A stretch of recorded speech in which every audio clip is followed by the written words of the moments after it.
Now from Times Square, here's what you need to know. Ta-da! All right, let's give it up. Woo! Thank you, guys. My latest issue is available for pre-order today. It hit stands this week. It is the definitive guide to menopause, perimenopause, weight management. That's the hot topics right now. And I don't mean hot because menopause is hot. That too. And look who's in it. Our executive producer is my shout out of the month, Kat McKenzie, looking stunning. And we talk about my new newsletter, agenda, really, really great stuff. I'm super excited, and people can pre-order it today, and it'll be on stands everywhere this week. We are so proud of you. Thank you, guys. It's been fun. So let's talk about hot flashes. Yeah. I can't get away from this topic here, and I don't want to because it is extremely important. You can't get away from hot flashes like you're having them. No, I can't. I was actually having dinner last night with some college classmates who were in town, and they were talking about hot flashes for half of the dinner time.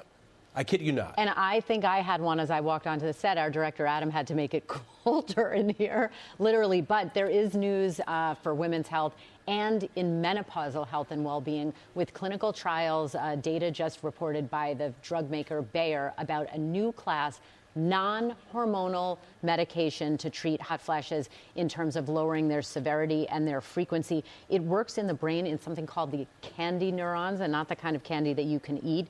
It targets those brain receptors that regulate body temperature and then also can affect mood and your sleep quality. In clinical trials, it was found to significantly lower both the frequency and the severity of hot flashes and improved overall quality of life as well as sleep. It is not yet FDA approved. It's still in clinical trials, further clinical trials. But there is another drug called Veozah that was FDA approved, non-hormonal, to treat hot flashes about a year ago. Bottom line, more options than ever. Women should talk to their gynecologist or healthcare provider about this and do not suffer in silence. There is no need. Yeah, no reason to suffer if you don't have to. Correct. Right. Thank you. You bet. We turn now to ABC's Em Nguyen in D.C. with our latest headlines. Good afternoon to you, Em.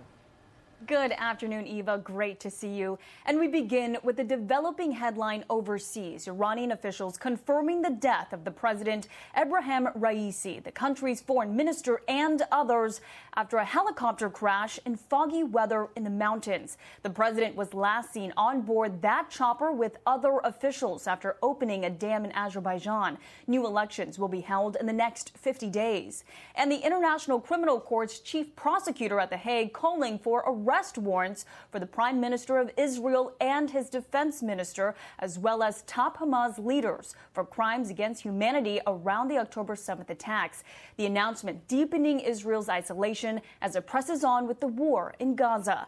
And the good news for your upcoming backyard barbecues. Prices at the grocery store finally falling for the first time in a year. Milk, chicken, fruits, and vegetables nearly 1% lower, with apples down 2.7%, pork ribs down 2.3%, and eggs falling 7.3%.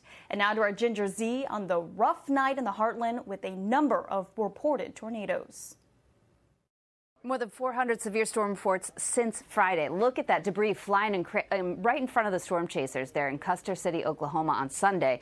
There were tornadoes, 13 reported from there to Kansas, where they had some debris and some damage around. Today, it's all about the western Nebraska, parts of the high plains, and around Chicago, northwest Indiana, Milwaukee included too. And then tomorrow, more threat for tornado right centered on eastern Iowa, western Illinois, and northern Missouri. So for the Thursday travel day, because that's when most people hit the road and the skies, looks good on the West Coast. Severe storms again in the plains, looking better for Chicago, and some rain showers in the Northeast. Thank you, Ginger. And two winner-take-all games in the NBA playoffs. The Minnesota Timberwolves stunning the champion Nuggets, coming back from a 20-point deficit. They'll play the Dallas Mavericks for a spot in the finals. And the Indiana Pacers blowing out the Knicks by 21 points at the Garden.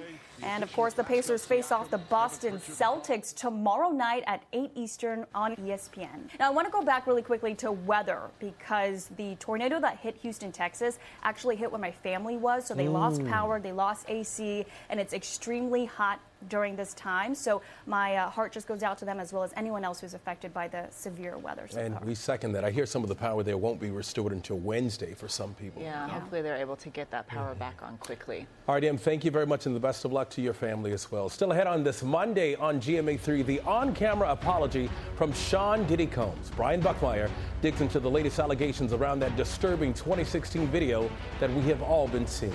And Battle of the Bots, the new advances in artificial intelligence. Our Monday morning quarterback, Mike Muse, is here. Stay with us.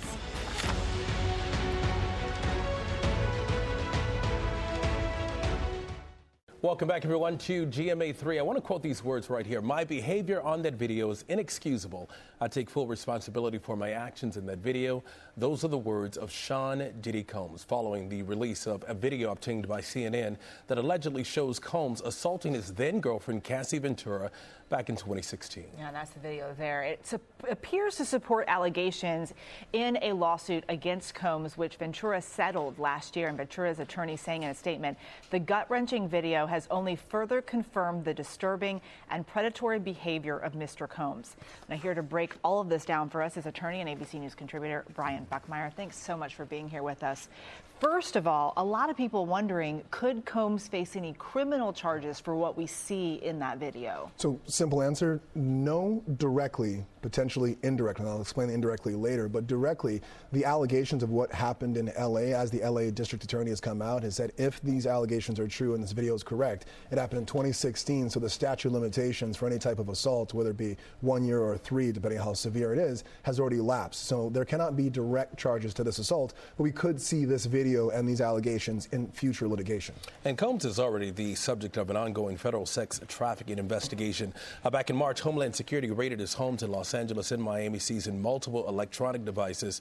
Combs' attorney called it a, quote, an unprecedented ambush, a premature rush to judgment, and a witch hunt. No federal charges have been brought, and Combs has denied all allegations here. So how could this hotel video be used in future litigation? So this is where the whole idea of indirect comes in, right? So this video, for example, could be used because we saw Sean Combs a month after settling Cassie's case said, all of these cases, all 5 of them that have been against him, are all lies, and people are just getting out to money. Now he's apologizing for it, so this can be a way of impeaching him, saying, well, you lied here about an assault occurring, you saw the video, and now you flipped. It could also be used, for example, if there's a human trafficking, so taking an individual, specifically a woman, from one place to another to traffic her for sexual abuse, as it seems the investigation is going into.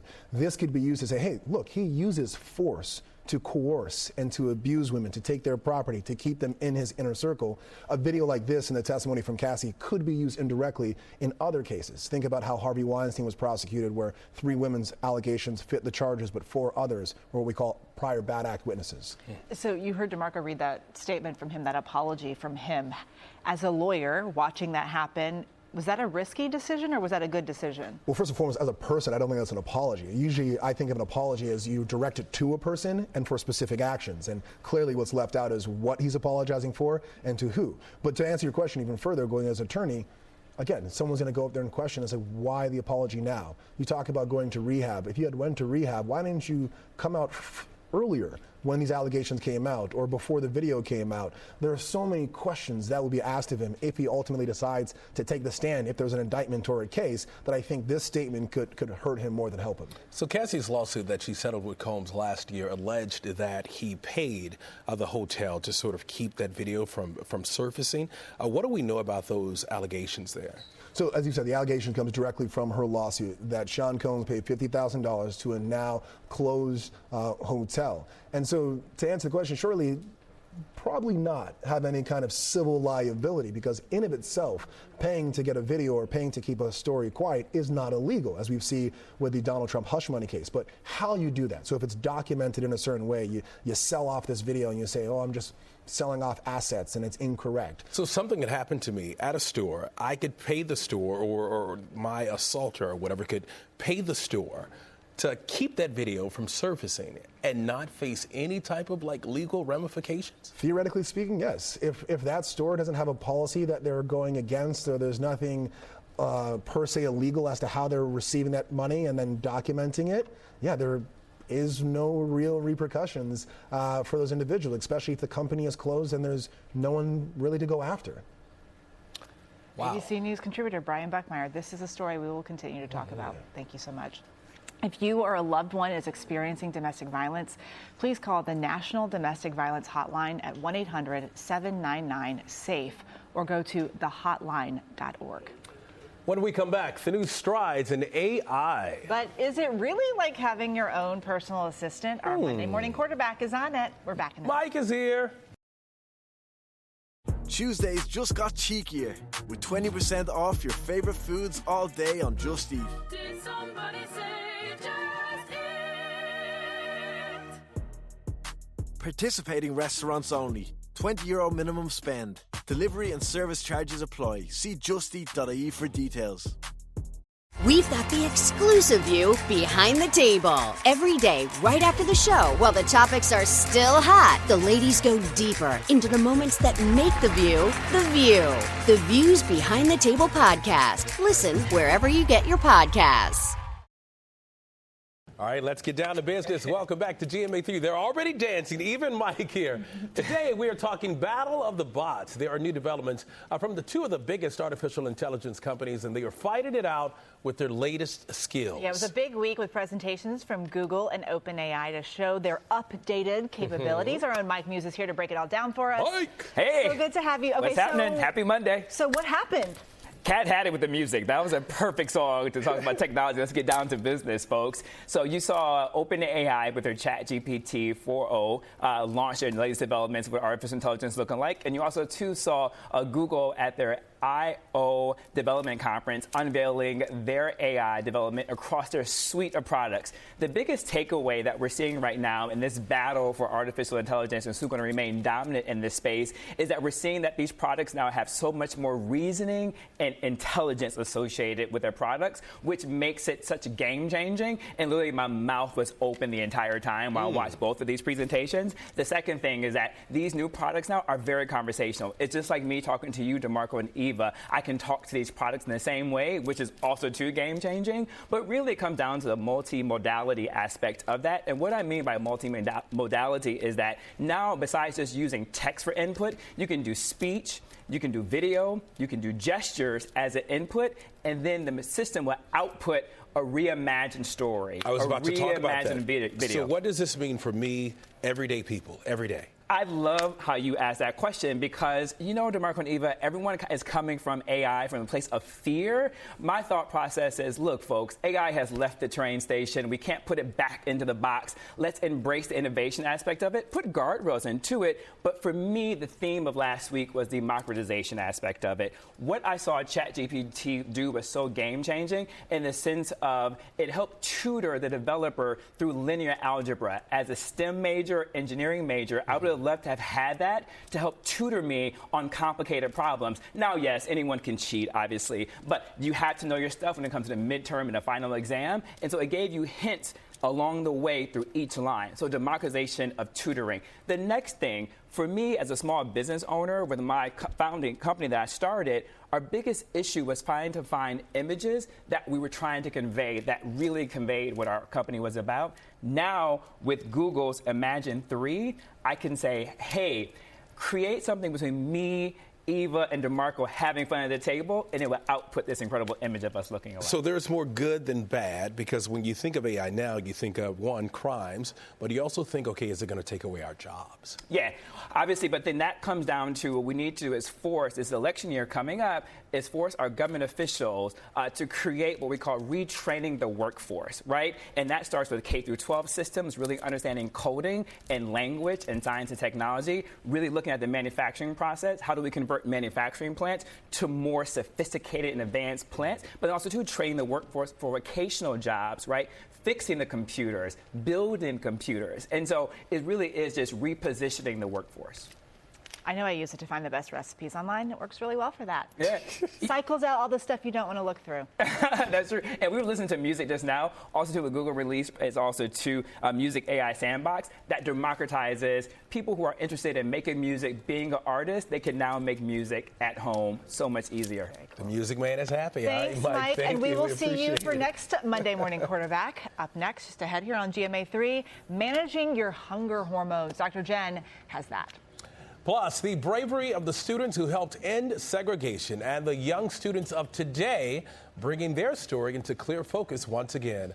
A powerful report from our Steve Osunsami when we come back. Stay with us. Dr. Jen is back, and some encouraging news about the HPV vaccine and its effects. So remember, first of all, HPV, human papillomavirus, by the age of 50, 80% of men and women will have been exposed to this virus. Most of us get exposed sometime in our lifetime from skin-to-skin contact, prolonged sexual contact, really just skin-to-skin, and I want to emphasize that.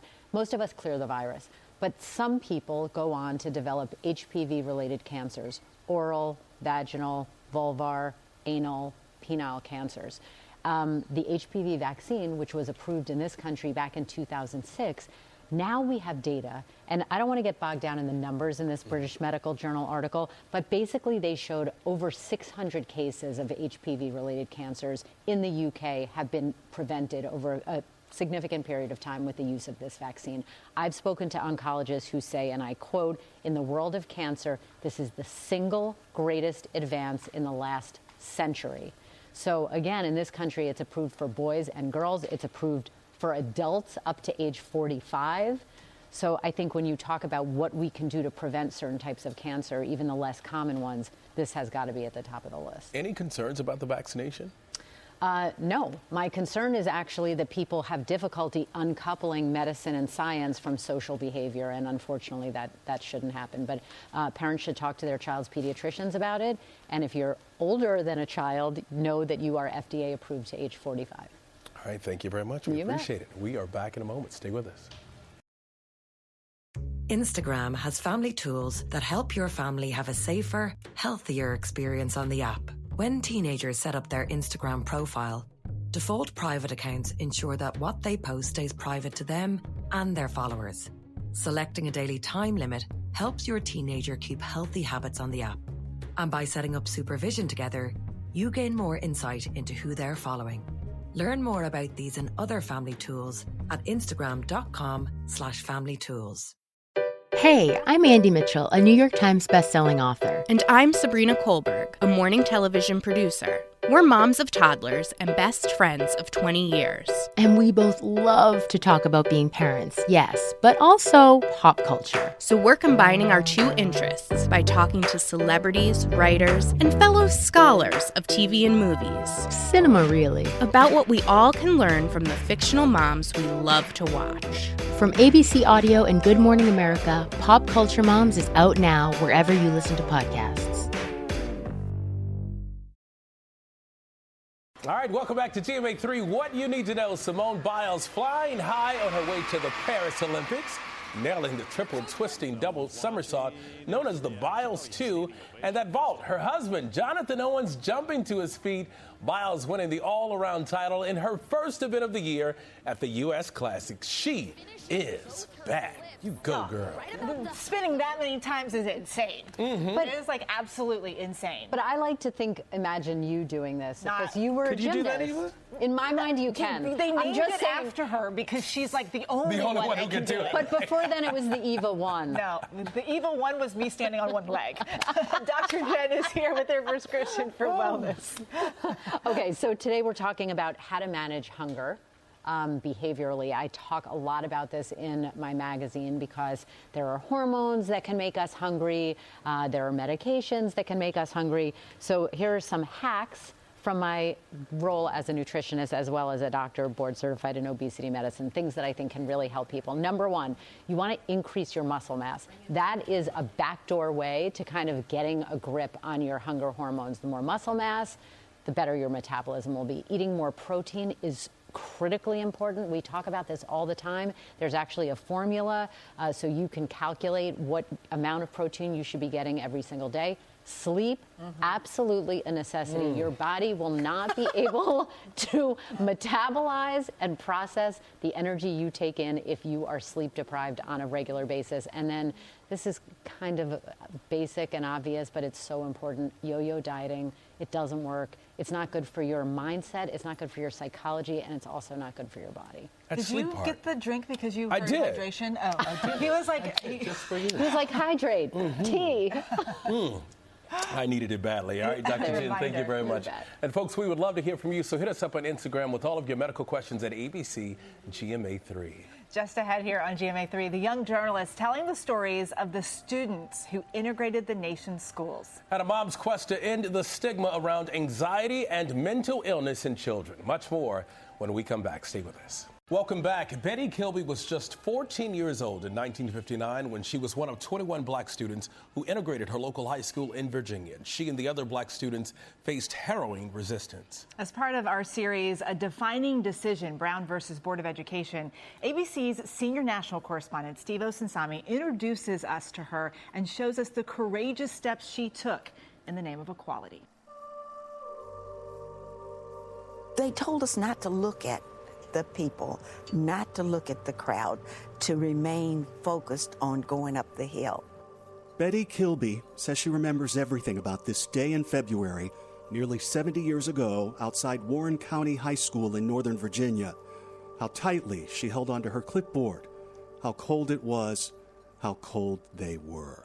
The memory of going up that hill will never cease from my brain. Because you could hear the racial slurs. I could hear the racial slurs. We just thought that that would be the day that we died.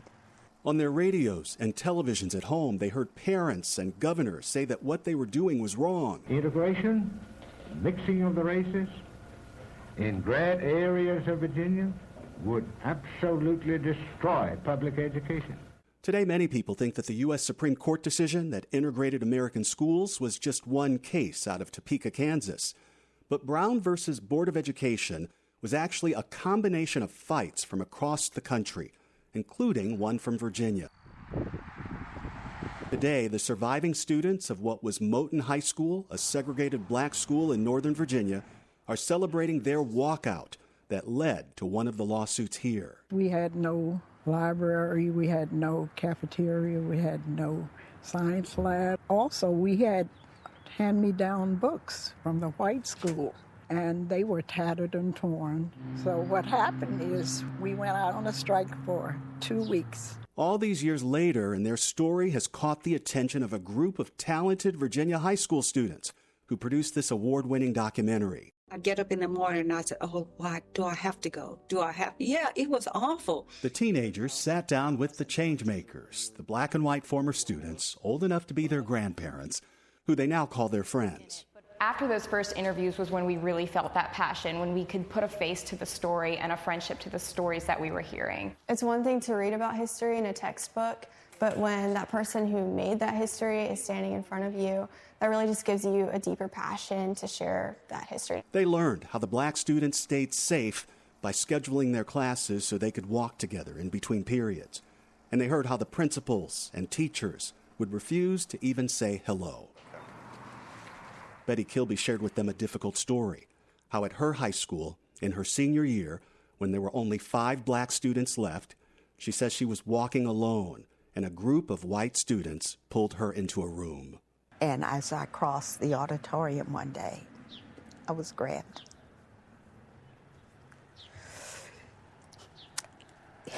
And I was raped.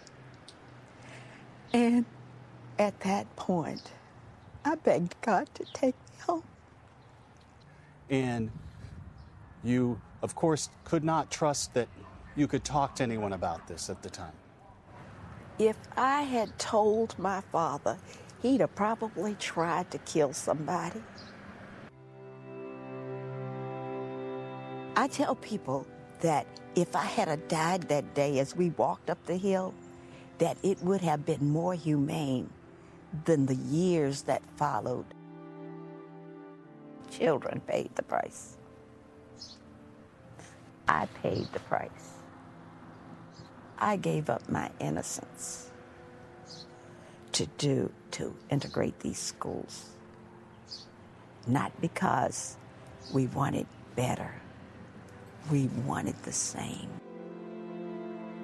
The old black high school where the students walked out in the 1950s is now a museum. And the students today who told their story with this project are headed to college. For them, they say this isn't just another court case anymore. We were entrusted with really powerful and personal narratives, and we got the opportunity to share that, but it doesn't end there. We can't forget the lessons of the past if we want to make change for the future. That's a good point. The pain, the heartache, the trauma is still, relevant today. The sacrifice that those people made, the children made. Miss Betty, thank you. And again, our many thanks to Steve for that report as well. Up next here on GMA3, the mom on a mission to help families struggling with mental health issues. The signs parents need to watch out for when GMA3 comes back. People who disappear without a trace. Where is she? The most notorious murder cases in New York. Pure evil. And the most devious killers. There's a Hannibal Lecter feel to him. For chilling true crime stories, follow the True Crime NYC podcast wherever you listen. Married moms in the suburbs. They've been called soccer moms. They've been called security moms. Pamela Wilk is a so-called soccer mom. Those so-called Walmart moms. She calls herself a hockey mom. I love those hockey moms. The hockey mom trying to connect with the soccer moms. In the 1990s, the idea of soccer moms as the quintessential swing voter took hold. Elections could be won or lost based on a candidate's ability to appeal to them. But were quote-unquote soccer moms actually the deciding factor? In a new series on the 538 Politics podcast, we take a look back at conventional wisdom from past elections with a critical lens. Where did that wisdom come from, and does it hold up today? Find the Campaign Throwback series in the 538 Politics feed wherever you get your podcasts.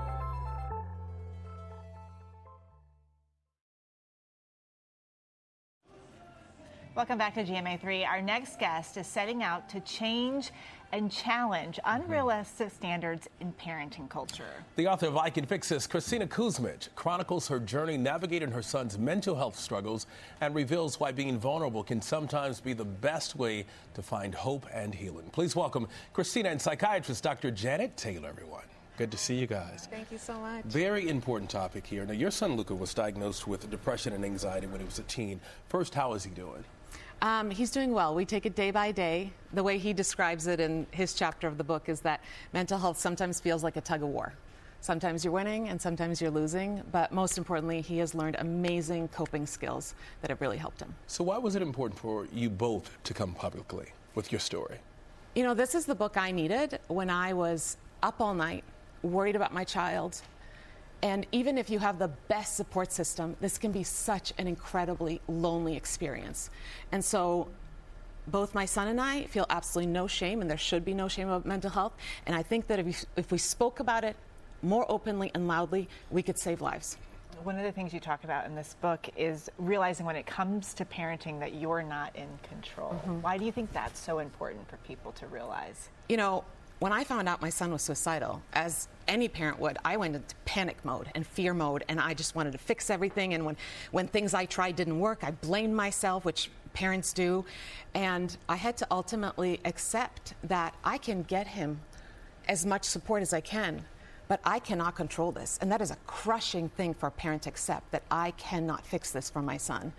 And the only thing that I really could control throughout it all was how I treated myself throughout the process, and not blaming myself and not adding the guilt, and just being really kind to myself. And Dr. Taylor, Christina and her son, they're not alone. Let's take a look at some disturbing numbers. A recent study has shown that 1 out of 5 young people have considered suicide within the last year. That is troubling. Why?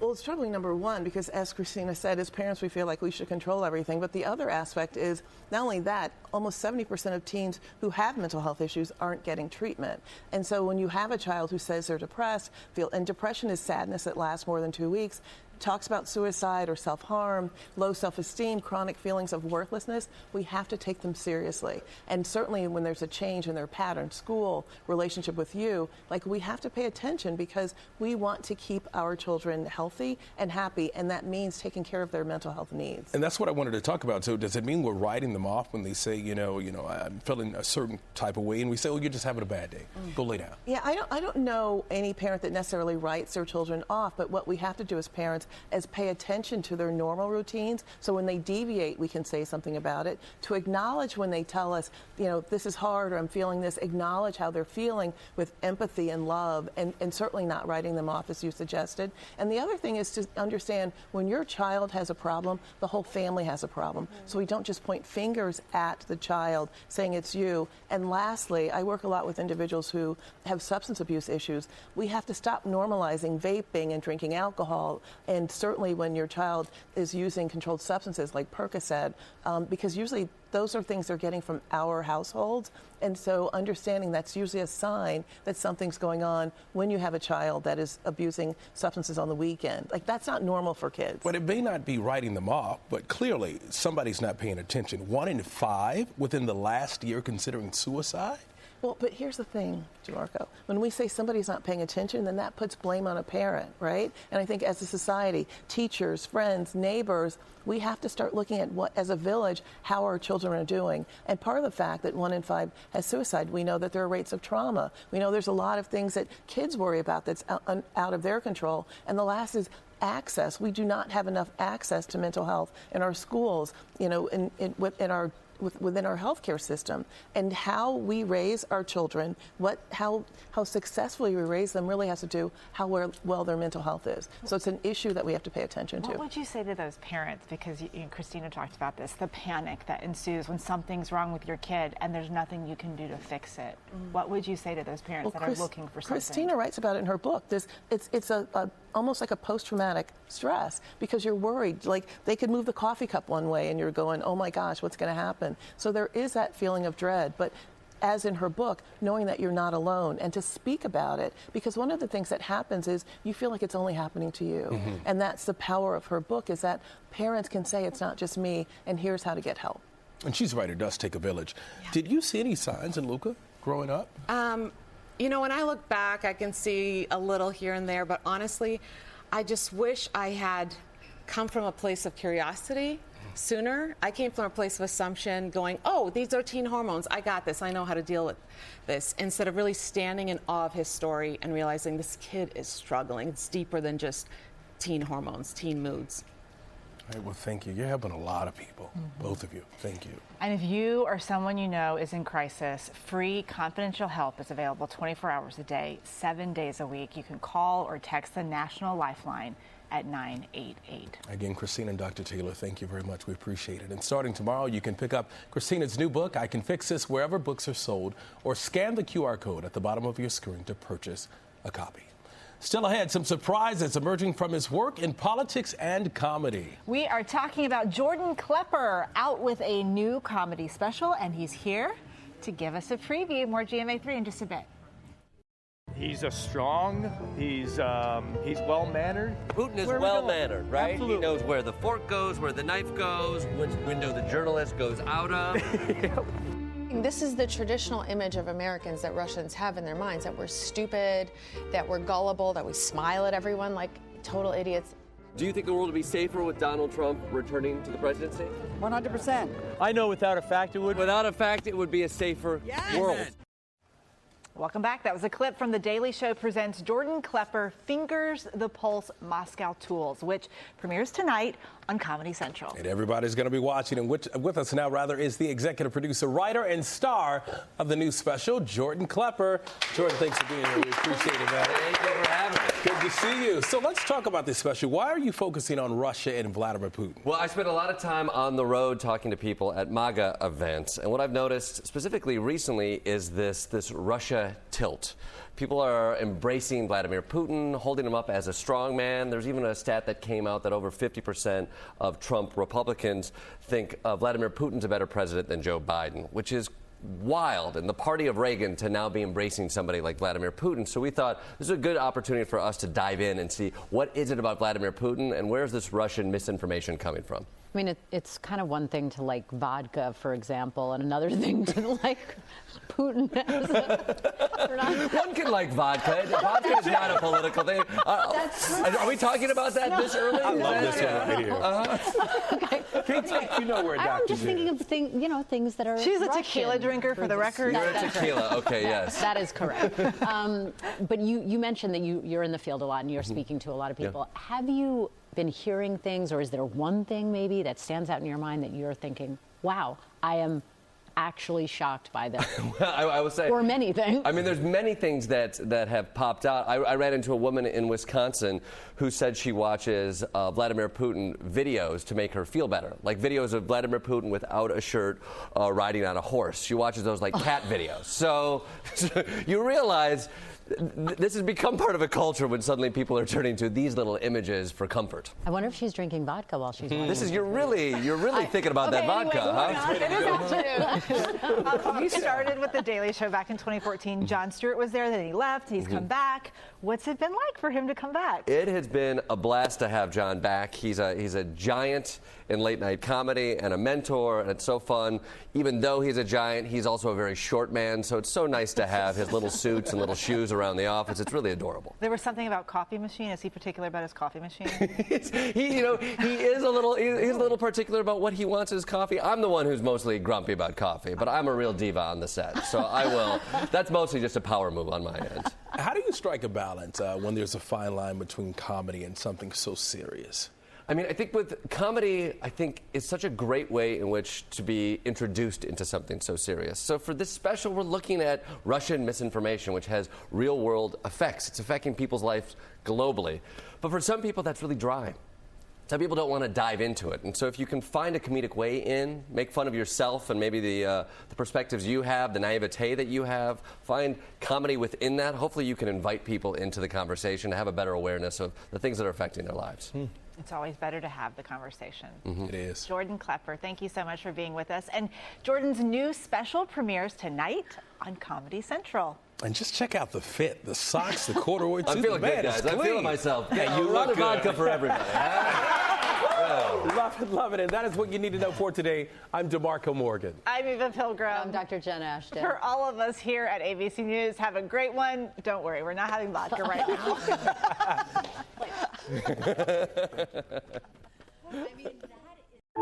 Married moms in the suburbs. They've been called soccer moms. They've been called security moms. Pamela Wilk is a so-called soccer mom. Those so-called Walmart moms. She calls herself a hockey mom. I love those hockey moms. The hockey mom trying to connect with the soccer moms.